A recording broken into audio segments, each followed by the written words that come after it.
5 hours later, the fire was finally out. Our house was almost completely burned down. But then it struck me. I hadn't seen my cat. Where was my cat? Much to my horror, I realized that she was nowhere to be found. 5 घंटे के बाद आग पर पूरी तरह से काबू पा लिया गया था। हमारा घर पूरी तरह से जल चुका था। लेकिन तब मुझे ध्यान आया कि मैंने अपनी बिल्ली को नहीं देखा। मेरी बिल्ली कहाँ थी? मैं डर गया। तब मुझे एहसास हुआ कि वो कहीं भी नहीं थी। उस रात फायरमैन ने हमें वापस घर नहीं जाने दिया क्योंकि वहाँ अभी भी खतरा था। मैं अपनी बिल्ली के बारे में इमेजिन नहीं कर सकता था कि वो मर गई थी या ज़िंदा थी। इसके बावजूद भी हमें वहाँ से जाना पड़ा और हम अपने दादा दादी के घर रात गुजारने के लिए चल पड़े। नेक्स्ट डे मंडे को मैं स्कूल गया।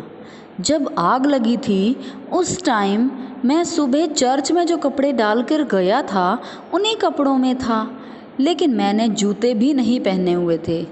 मैंने अपने होमवर्क करने के लिए उसे उतार दिया था और ये एक और चीज़ थी जो आग में जल चुकी थी। इसलिए मुझे अपनी आंटी से टेनिस के जूते उधार लेने पड़े। मैं स्कूल ना जाकर घर क्यों रुक सकता था? ऐसी बात मेरी माँ सुनना नहीं चाहती थी, लेकिन मैं हर तरह से दुखी हो रहा था। जो कपड़े मैंने पहने हुए थे उनमें मैं बड़ा ही अजीब लग रहा था क्योंकि मेरे पास ना तो बुक्स थी, ना होमवर्क, ना ही मेरा bag.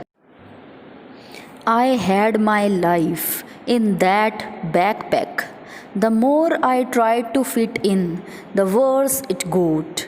Was I destined to be an outcast and a geek all my life? That's what it felt like.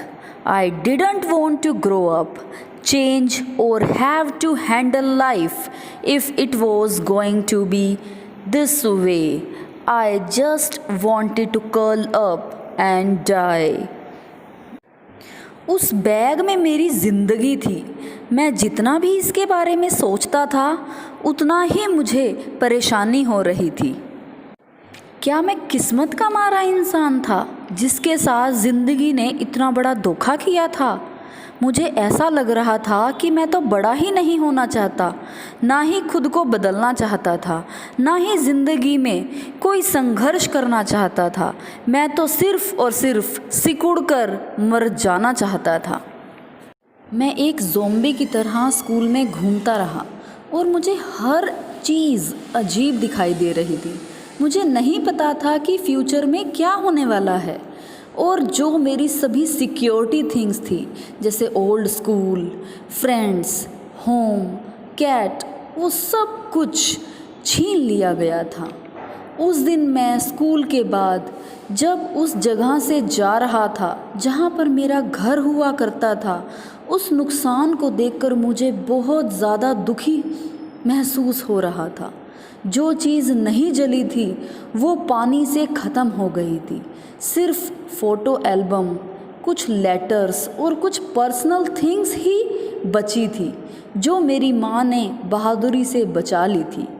लेकिन मेरी कैट मर चुकी थी। इस बात से मेरे दिल में एक पीड़ा हो रही थी। अब दुखी होने का टाइम नहीं था।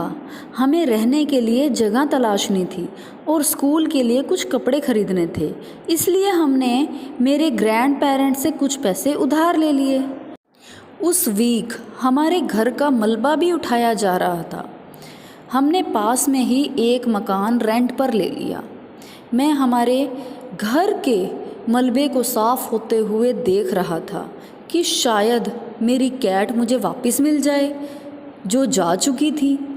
मैं उसके बारे में सोचता रहा और सुबह जब वो मुझे तंग किया करती थी और मैं बेड छोड़कर बाहर निकलता था तो मेरे साथ चिपक जाती थी और मुझे उसकी बहुत ज़्यादा याद आ रही थी। बुरी खबर बहुत जल्दी फैल जाती है और ये केस भी कुछ डिफरेंट नहीं था।